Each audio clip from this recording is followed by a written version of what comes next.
It was a quiet morning in downtown Atlanta, the kind that felt too calm for a city that never really slept. The sun hung low behind the glass towers, tinting everything gold, and the air carried that early chill before the day began to boil. Inside the courthouse, the hum of footsteps and murmured voices filled the marble halls. People lined up for hearings, lawyers shuffled papers, and the old clock above the judge's bench ticked like it was counting down to something no one could name. It looked like any other morning of justice being served, or at least that's what everyone liked to believe. Among the crowd, a young woman sat quietly in the waiting area outside courtroom 4BB. Her name was Aisha Reynolds, 27 years old, with calm eyes and a posture that gave away nothing. She wore a gray blazer that was slightly too big and kept her hair neatly tied back. To most people passing by, she looked like just another defendant or maybe a nervous witness waiting to be called in. No one could guess that within the next hour, this woman would turn an entire courtroom upside down and leave a federal judge speechless. Before this day, Aisha's life had been anything but extraordinary. She lived in a small apartment on the south side of Atlanta, above a laundromat where the machines ran all night. Her neighbors were the kind of people who'd seen too much and expected too little. She spent her mornings tutoring kids at a local community center and her evenings working at a small translation agency. It was quiet work, nothing glamorous. She translated documents, sometimes legal, sometimes medical, in 9 different languages. English, Spanish, French, Arabic, Swahili, Portuguese, Mandarin, Italian, and a little bit of Russian she'd picked up from a friend in college. People who met her never really understood how she managed it. Some thought she was bluffing, some were impressed, but most just didn't care. She was the quiet kind, the type who smiled politely and kept her answers short. But underneath that calm, Aisha carried something heavier, something that had been following her for years. Her mother, a single parent from Lagos, had always pushed her to be better than her circumstances. "Your mind is your weapon," she'd say. "No one can take what you learn." Aisha had believed that, maybe too much. She spent her entire life proving that intelligence could be armor. But armor, she learned, could turn into a cage when the world refused to see you as more than your skin. The case that brought her to that courtroom wasn't something she started. It was something she was dragged into. A messy situation involving an old client, a powerful businessman named Richard Halston, a man who lived on the north side where the houses were as big as small airports. Halston was known for his charm and his temper. He was the kind of man who believed money could erase mistakes, and for a long time it did. Aisha had worked for him briefly, translating documents for one of his international deals. It was supposed to be routine, boring even, but what she saw on those papers made her uneasy. They weren't just contracts, they were cover-ups. Transfers of funds disguised as donations signed by shell companies that didn't exist. She tried to ignore it at first to mind her own business. But one night when she stayed late at the office, she overheard a call that changed everything. Halston was shouting at someone, his voice sharp and low, the way people sound when they're hiding something. Words like exposure and leverage echoed through the walls. And then her name, Aisha. That night she realized she was in danger. The weeks that followed blurred together. Small things started happening, a broken lock on her apartment door, emails disappearing from her work computer, a car parked too long across the street. She told herself it was just paranoia, but deep down she knew. Someone was watching. When she finally tried to report what she'd found, the tables turned fast. Halston's lawyers accused her of stealing confidential information. Suddenly, she was the one being investigated. Now she was sitting in that courtroom, facing charges that made no sense. Unauthorized data access and attempted extortion. Words that looked heavy on paper but were lighter than the truth. She didn't have the money for a real defense, and the public defender assigned to her seemed too tired to care. Every time she tried to explain her side, people looked at her like she was overreacting. Just another young black woman trying to play smart. The judge that morning was an older man named William Hayes. He'd been on the bench for over 20 years and carried himself like a man who'd seen it all. He had that cold authority that made even the innocent feel guilty. When Aisha's name was called, she stood up, straightened her jacket, and walked toward the front. Her heels echoed through the silent room. Hayes looked at her file, barely glancing up. "Miss Reynolds," he began, "you're representing yourself today." She nodded, "Yes, Your Honor." A small chuckle rippled through the courtroom. One of the prosecutors smirked. Hayes leaned back slightly, as if amused. "And do you understand the complexity of these charges?" he asked. "Yes, sir," she replied softly. "I do." He tilted his head. You seem confident. May I ask what qualifications you have to represent yourself? Aisha looked him straight in the eyes. I speak 9 languages, she said. I understand words better than most people understand intent. The courtroom went still. Hayes blinked once, then laughed, a short, sharp laugh that carried a hint of disbelief. The prosecutor joined in. To them it sounded absurd. A young black woman in a thrift store blouse claiming she spoke 9 languages. It sounded like arrogance or desperation, but Aisha didn't flinch. In that moment, something shifted. The laughter didn't embarrass her, it fueled her. For years, she'd stayed quiet to survive. Now she was tired of shrinking herself to make others comfortable. Outside, rain began to fall against the courthouse windows, soft at first, then harder. It felt like the city itself was holding its breath. Inside, Aisha opened the file in front of her, her hands steady. She knew this wasn't just about clearing her name. It was about proving that the truth, no matter how small or quiet, could still make powerful men tremble.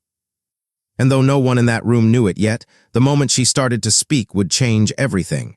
The laughter would die. The judge's confidence would crack. And the woman they thought was fragile would reveal a strength no one had expected. The world inside that courtroom was about to unravel, one word at a time. The laughter in the courtroom faded, but its echo lingered in Aisha's mind long after that first hearing. She didn't show it, but inside something burned. Not anger exactly, something colder, sharper. She had spent her whole life trying to be patient, polite, and measured. But now the mask was starting to crack. The judge's laughter, the prosecutor's smirk, the whisper of people who thought she was lying, it all piled up, layer by layer, pressing against her chest until she could barely breathe. After that hearing, Aisha went back to her apartment in silence. The hallway smelled of detergent and dust. She locked her door twice, set her phone on the counter, and sat down at the small wooden table by the window. The city lights blinked outside, distant and uncaring. On the table were folders, notes, and flash drives she had managed to keep hidden. Every document tied back to Halston's company, proof of illegal transactions that had gone unnoticed by the authorities. She had tried giving them to the police once, but no one wanted to touch a case that involved someone as rich and connected as Richard Halston. Halston had friends everywhere, judges, politicians, business owners. He'd built his empire on charm and intimidation. People loved him in public and feared him in private. He'd call it good business. But for Aisha, it was personal. She wasn't supposed to be a threat. She was just a translator, a woman who sat in the corner of boardrooms and quietly turned their secrets into words. But that's the thing about people who live on secrets. They panic when they realize someone else understands them better than they understand themselves. It started with messages, anonymous emails telling her to stay quiet. She deleted them at first, pretending not to notice. Then came the calls, unknown numbers, silent on the other end. One night she came home to find her front door slightly open. Nothing was missing, but someone had gone through her drawers. A photo of her mother was lying face down on the bed. That small act of cruelty said everything. Whoever did it wanted her afraid. Still, she didn't stop digging. Each night, she sat under the dim light of her kitchen lamp, cross-checking contracts, tracing payments, connecting names. She found a trail of offshore accounts linked to Halston's company with fake charities and consulting firms used to move money. But the deeper she went, the more she realized how big this web really was. It wasn't just Halston, it was an entire network of people protecting him. One night she decided to confront him, not directly but through an email. She sent him a message, short and calm. I know what you're hiding. I suggest you tell the truth before someone else does. She didn't sign it, but she didn't have to. He knew. Within an hour, her inbox flooded with messages from unknown senders. Then her computer crashed. When she tried to log back in, her files were gone. The next morning, she found herself summoned for questioning, accused of hacking into Halston's company servers. He had turned it around perfectly. He claimed she'd stolen confidential information and tried to blackmail him. The police didn't question it. They saw a young black woman with limited means and a history of working under him. The story fit too easily.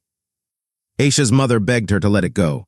These people don't fight fair, she said over the phone, her voice trembling.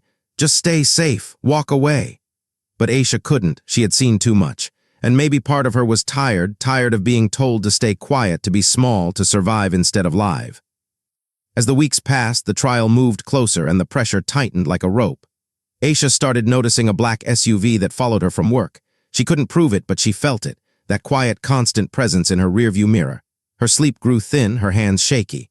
Sometimes she'd wake up at 3 a.m., convinced someone was outside her door. The sound of the elevator in her building would make her heart race. Meanwhile, Halston played the role of the victim flawlessly. The media adored his version of the story, a successful entrepreneur targeted by a disgruntled employee. He gave calm, controlled interviews about cybersecurity risks and the importance of protecting intellectual property. His tone was always the same, measured, sympathetic, rehearsed. He never mentioned her name, but everyone knew. But what the media didn't know was that Halston was falling apart behind that polished smile. His marriage had cracked months ago. His wife, Catherine, had found out about his affair with one of his assistants. She threatened to leave him and take the children. And then there was the audit, a quiet internal investigation within his company that was getting too close to the truth. He was cornered, and when powerful men are cornered, they get dangerous. Catherine was one of the few who believed Aisha might be telling the truth. She had met her once briefly during a business dinner. Aisha had translated French for one of Halston's clients. Catherine remembered how polite she'd been, how focused, how careful with every word.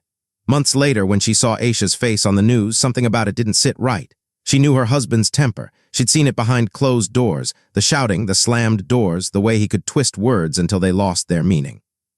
She reached out to Aisha in secret. It was a short message sent from a new email account. "I think we should talk, I believe you." When they met, it was in a small cafe on the east side, far from Halston's usual places. Catherine looked exhausted, her hair unkempt, her eyes shadowed. She handed Aisha a flash drive. "He keeps backups," she whispered. "Not just financial ones, emails, recordings, everything he thinks he might need to control people." Her hands trembled as she slid it across the table. "He'll destroy me if he finds out I gave this to you." That flash drive was the moment everything changed. Inside were emails that confirmed what Aisha already knew, bribes, threats, and a secret deal that tied Halston to a foreign company under investigation. But there was something else too, a series of recordings. One of them captured Halston talking about her. "She's smart," he said in that calm, cold tone of his.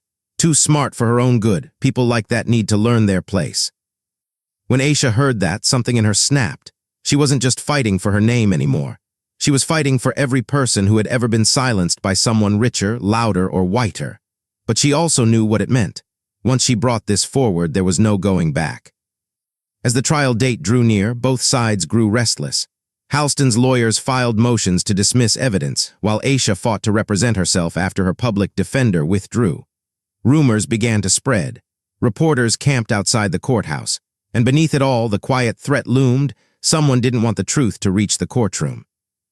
2 nights before her next hearing, her apartment door was forced open again. This time, she wasn't gone. She heard the sound and hid behind the kitchen counter. The intruder didn't speak, but she heard boots on the floor, the shuffle of papers. When he finally left, she found her files scattered, her laptop smashed. But the flash drive, the one with the recordings, was gone. She sat on the floor that night, staring at the empty spot where it had been. Her hands shook uncontrollably, but her mind was clear. They wanted to scare her into silence. But it was too late for that. The next morning, she walked into the courthouse with dark circles under her eyes and a calmness that felt unnatural. Halston was there, sitting confidently beside his lawyers. He smiled when he saw her, like a man who already knew the outcome, but something about her expression made him hesitate. He didn't know it yet, but she had made copies.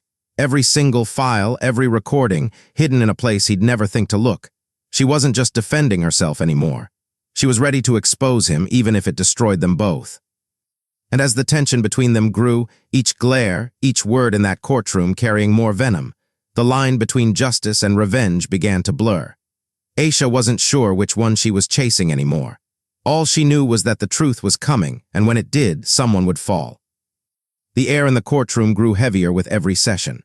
Witnesses stumbled over lies, lawyers grew defensive, and Judge Hayes started to notice cracks in the story Halston's side had built so carefully. Every time Aisha spoke, she did it with precision, calm, fluent, and deliberate. The judge's laughter from that first day was gone. Now when she spoke, he listened. But the danger outside the courtroom was growing. Halston's patience was slipping, and people close to him were starting to disappear. An accountant who had hinted at cooperation, a secretary who had backed out of testifying. Both left town without notice. And Aisha knew, if she didn't finish this soon, she might not live long enough to see justice done.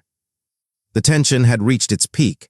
Every truth she uncovered made the world around her darker, the people more desperate.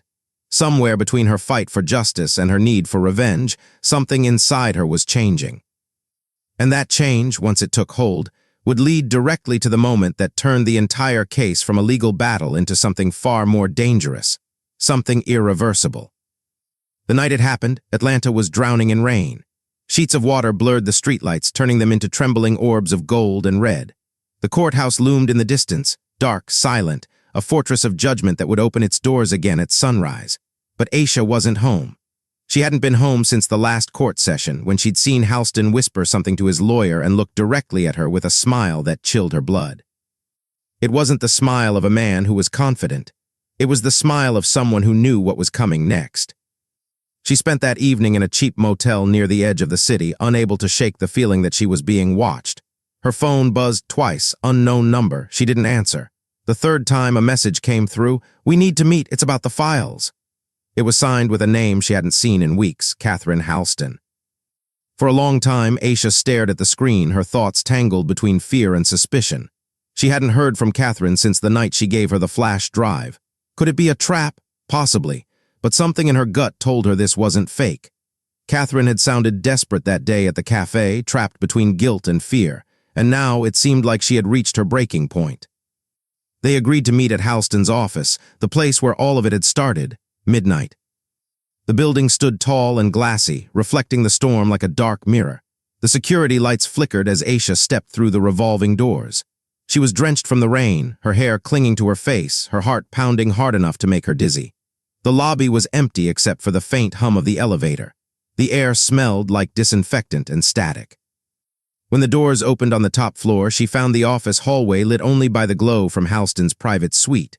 She hesitated before walking in, her shoes leaving wet prints on the polished floor. Inside, the office looked untouched, immaculate, almost sterile. Papers neatly stacked, whiskey bottle half full on the counter. But there was something off. The faintest sound, someone crying. Catherine sat in the corner, her hair disheveled, eyes red. "He knows," she whispered the moment Aisha stepped inside. "He found out I gave you the drive." Aisha froze. Where is he?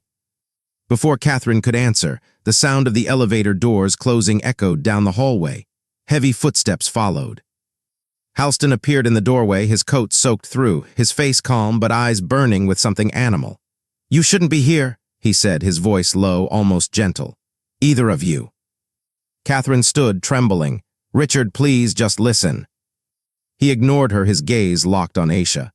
"You think you can destroy me? You don't even understand what you're playing with. You think those files matter. They're nothing without context. You'll look like a thief, like a liar." Aisha's pulse raced, but her voice stayed steady. "They're enough to show what you did, enough to show who you are." Halston laughed softly, stepping closer. "And you think anyone will believe you over me?" He moved toward the desk, pulling open a drawer. His hand hovered inside for a moment too long. Aisha's stomach twisted. Catherine's voice broke. "Richard, stop, don't do this." But he wasn't listening. He pulled something out, a small pistol. It looked cold under the fluorescent light. He pointed it at Aisha, his hand steady, his expression unreadable. "I built everything I have from nothing," he said quietly. "And you think you can take it away because you know how to read." The silence that followed was unbearable. Rain slammed against the windows. Aisha could feel every heartbeat like a drum inside her chest. Catherine stepped between them, hands raised. "Please, Richard, don't." He turned to her, eyes flickering. "You betrayed me too." That split-second distraction was all it took. Aisha lunged toward the desk, grabbing the nearest thing she could, a heavy glass paperweight. It slipped from her hand and hit the floor with a sharp crack. Halston flinched, his finger twitching on the trigger. The sound of the gunshot ripped through the room, deafening, final. For a moment, time stopped. Aisha stumbled backward, ears ringing. Catherine's scream shattered the silence. Halston stared ahead, his hand still gripping the gun, his chest rising and falling in shallow bursts. But it was Aisha who had been hit. Catherine was on the floor, clutching her side, blood spreading fast across her blouse. Halston froze, horror flickering across his face. "No," he whispered. "No, no, Catherine." He dropped to his knees, trying to press his hand over the wound, but the blood kept coming, dark and endless. Aisha stood there, paralyzed. Her mind couldn't catch up with what had just happened. The smell of gunpowder mixed with rain and iron filled the room. Catherine's breathing grew shallow, her eyes wide but fatting. She reached for Aisha's hand weakly. "End it," she whispered. "Don't let him win." Then her hand went limp. Halston looked up at Aisha, his face pale, lips trembling. For the first time, he looked small, helpless. This is your fault, he choked out. You came here, you ruined everything. Aisha felt something snap inside her. All the fear, the humiliation, the sleepless nights, it all boiled into one raw, unstoppable current. She moved toward him slowly, her voice shaking. You killed her. You'll blame me for it just like you always do, but not this time. He reached for the gun again, but she was faster. She kicked it out of his hand, sending it skidding across the floor. They struggled, crashing against the desk. Papers scattered, glass shattered. He tried to grab her wrists, but she fought back with everything she had left, scratching, hitting, screaming. It wasn't about survival anymore. It was about every time someone like him had taken without consequence. When it was over, the office was silent again. Halston lay on the floor, his temple bleeding from where he'd hit the corner of the desk. His chest was still. Aisha backed away, gasping for breath, her hands trembling violently. The rain outside had softened into a steady rhythm, almost gentle, mocking the chaos inside. She sank to her knees beside Catherine's body. Her eyes were open but lifeless. The gun lay a few feet away, glinting under the dim light. The reality of what had just happened began to sink in. Halston was dead, Catherine was gone, and she was standing in the middle of it all. Her mind screamed at her to move, but her body refused. Minutes passed like hours. She finally stood, wiping the blood from her face, and stumbled toward the desk. Her reflection in the dark window looked like someone else, someone she didn't recognize. In a daze, she picked up the flash drive that had rolled under the desk during the struggle. It was cracked but intact. She slipped it into her pocket. The sound of sirens began to echo faintly in the distance. Someone must have heard the gunshot. Aisha looked down one last time at Halston and Catherine. Two people who had lived behind walls of money and lies are now reduced to silence. She wanted to feel something, grief, guilt, relief, but all she felt was empty. As the sirens grew louder, she walked to the door, her steps unsteady. She paused for a second, her hand on the handle, and whispered under her breath, "I told you I understand words." Then she left, the rain swallowing her as she stepped into the night. By the time the police arrived, the scene looked like a storm had torn through it. Broken glass, overturned chairs, blood smeared across the floor. 2 bodies, 1 weapon, and no sign of the woman who had exposed the truth. What happened in that office would later be called a tragedy, a scandal, a mystery. But for Aisha, it was something else entirely. It was justice, messy, painful, and irreversible.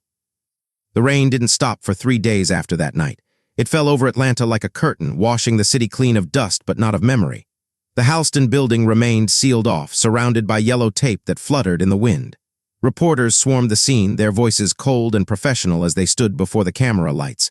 They said words like tragedy, violence, and mystery, but none of them really knew what had happened inside that office. The official report came out 2 days later, Richard Halston dead from blunt force trauma. Catherine Halston fatally wounded by a gunshot. The news spread fast. Some said it was a murder-suicide. Others whispered it was a robbery gone wrong. But the strangest part, the part no one could make sense of, was that one person was missing, Aisha Reynolds, the young translator who had been accused of cybercrimes just weeks earlier. Her apartment was empty, her phone left behind, her bank account untouched. It was as if she had vanished into the rain. The police investigation moved quickly at first. The DA's office released a statement calling Aisha the primary person of interest.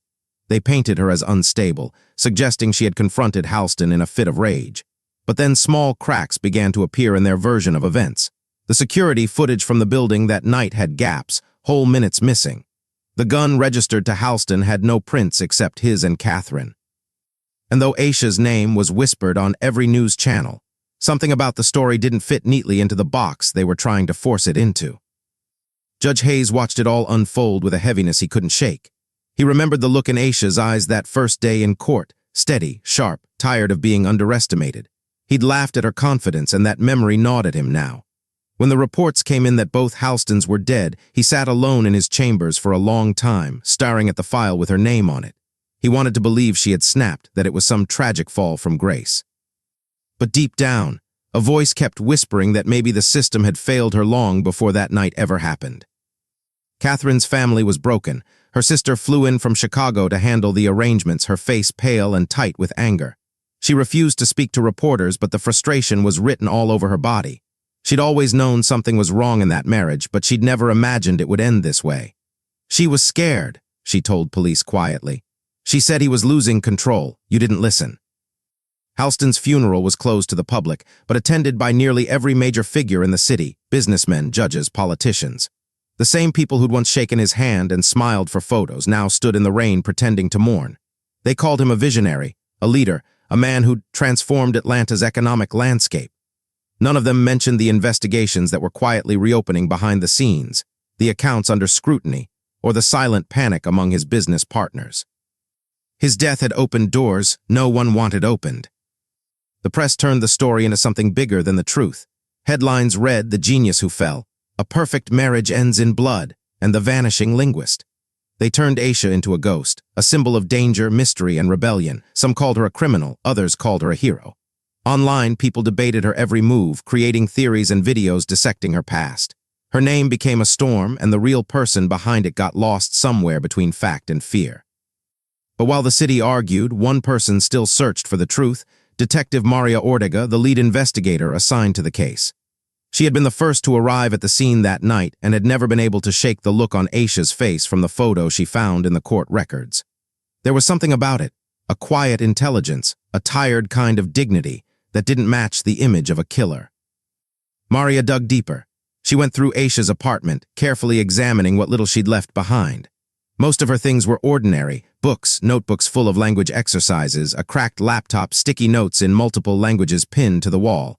But in one of the kitchen drawers, she found something strange, a plain envelope marked only with a single word: truth. Inside were printed emails, copies of documents, and a USB drive. Maria brought it back to the precinct, plugged it in, and found herself staring at hours of recordings. Halston's voice, calm and cold, discussing payments, threats, and names of people no one had dared to accuse before. The evidence was undeniable. Everything Aisha had claimed was real. That discovery changed everything. Within days, an internal memo leaked, revealing that federal agents had reopened multiple cases tied to Halston's company. Bank accounts were frozen, and several of his associates were called in for questioning. Suddenly, the story shifted. The woman who had vanished wasn't just a suspect anymore, she was the whistleblower who tried to stop it all. For the first time, people began to see her differently. The same news anchors who had painted her as dangerous now called her a victim of corruption. But it was too late. She was gone. In the weeks that followed, the city moved on, as cities always do. The courthouse went back to its routine, the Halston building was sold to another firm, and new scandals replaced the old ones. But for those who had been touched by what happened, the silence lingered. Judge Hayes resigned quietly, unable to reconcile his conscience. He stopped showing up to public events and was last seen visiting a small community center on the south side, the same one where Aisha had once tutored kids. He donated most of his savings there, then disappeared from the news. Detective Ortega kept the file on her desk long after the case was closed. Sometimes she'd replay the recordings, trying to understand the woman behind the voice. In every clip, Aisha sounded calm, deliberate, unshaken. Even in her words, there was no hint of hatred, just truth. Catherine's sister eventually moved back to Chicago, her heart heavy but resolute. She filed a civil suit against Halston's company, determined to clear her sister's name of any blame. She told one reporter, "Catherine died trying to do the right thing. Aisha tried to save her. The only villain was the man everyone once admired." And somewhere, no one knew where Aisha Reynolds was alive. There were rumors. A woman matching her description was seen boarding a flight to Morocco. A translation posted online under her old username. A letter sent anonymously to a newspaper editor that read, "The truth isn't something you can bury under glass and steel. It always finds a way to breathe." For the people who had watched the story unfold, that line became something like a legend. They said it was her confession, her final word to the world. But to those who had known her, it sounded more like a promise. The world remembered Richard Halston as a man of influence, Catherine as a tragic victim, and Aisha as a mystery that refused to fade. But beneath the headlines, the real story wasn't about crime. It was about power, about truth, and about how easily justice can be twisted until someone decides to fight back. And as the rain finally cleared and the city began to dry, it felt as if her shadow still lingered somewhere between those courthouse walls. A quiet reminder that words, once spoken with courage, could shake even the most untouchable of men. The city eventually moved on, but the echo of the Halston case didn't fade. It lingered like a scar across Atlanta's skyline, a reminder of the shadows that power casts when it grows too confident and too untouchable. For months after the final police reports were sealed and the court documents filed, people still whispered about that one night. The night 2 bodies were found in a glass office high above the rain-soaked streets, and one woman disappeared without a trace. No one reopened the case officially, but the aftermath unfolded in quieter, more permanent ways. Laws changed, reputations fell. People who once prided themselves on being close to the Halston family now spoke of them in low tones as if their name itself carried a curse. But the deeper story, the one about truth, fear, and survival, wasn't written in headlines. It lived in the people left behind. Detective Maria Ortega could never forget the case. Even though the department closed it as an unresolved homicide-suicide, she knew that wasn't the truth. The files on her desk told a darker story: corporate corruption, human trafficking hidden behind shell companies, and money flowing into the hands of people who believed they could buy silence. Without Aisha's testimony, without her voice to anchor the truth, the system could only scratch the surface. Still, Maria tried to bring some justice in her own way. Using the evidence Aisha had left, she helped take down a few of Halston's partners. 2 were convicted of fraud. 1 vanished before trial.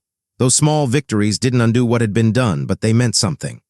Maria later testified before a judicial ethics board, speaking about the danger of power and silence. Her words didn't make the news, but within the police department, she became a quiet symbol of what it meant to stand up when it mattered. After that, she transferred to the missing persons division. When a younger detective once asked her why, she only said, "Some people disappear because they want to be found differently." Judge Leonard Hayes' downfall shocked everyone.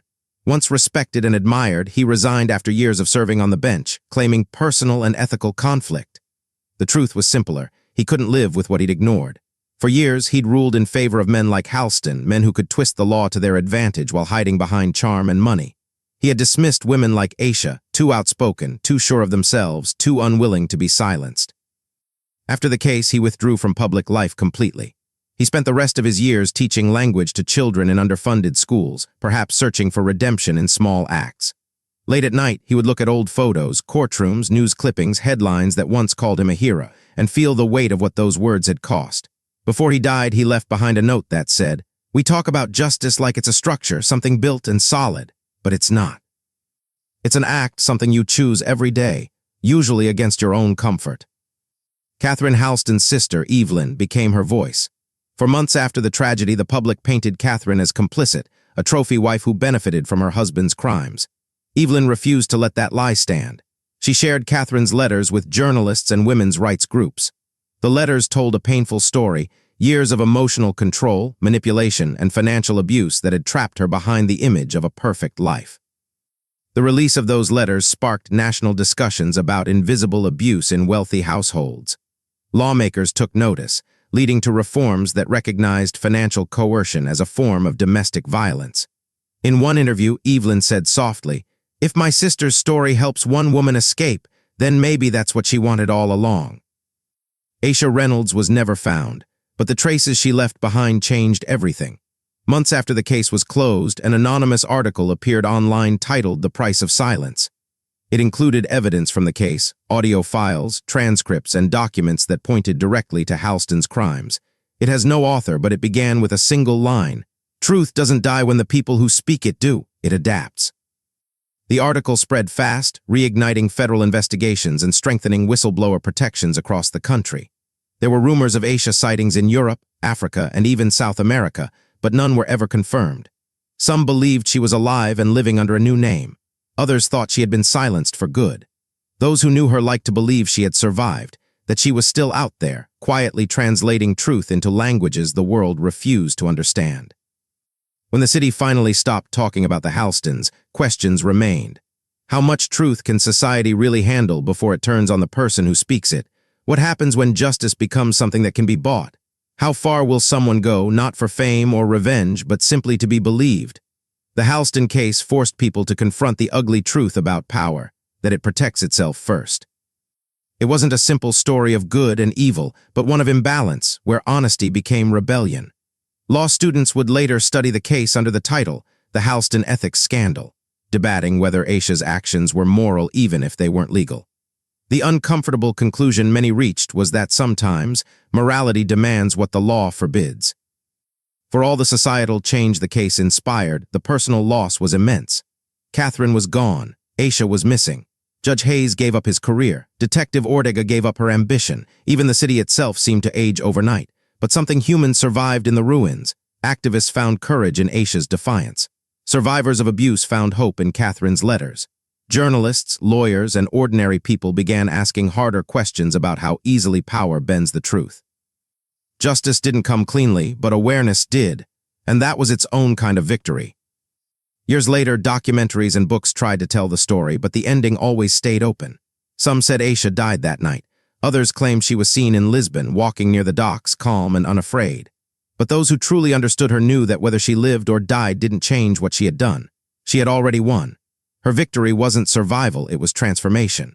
She forced people to see that truth doesn't belong to the powerful, and silence doesn't mean defeat. If there was a lesson buried within the ruins of the Halston Empire, it was simple. Power can hide the truth, but not forever. Lies can bury it, but only for a while. Those who dare to speak even when no one listens change the world in ways they might never see. The story ends not with triumph, but with balance. The rain has stopped, the skyline gleams again, and beneath it all, the memory of one woman's courage remains. Because sometimes, justice isn't a verdict. Sometimes, it's a voice that refuses to disappear.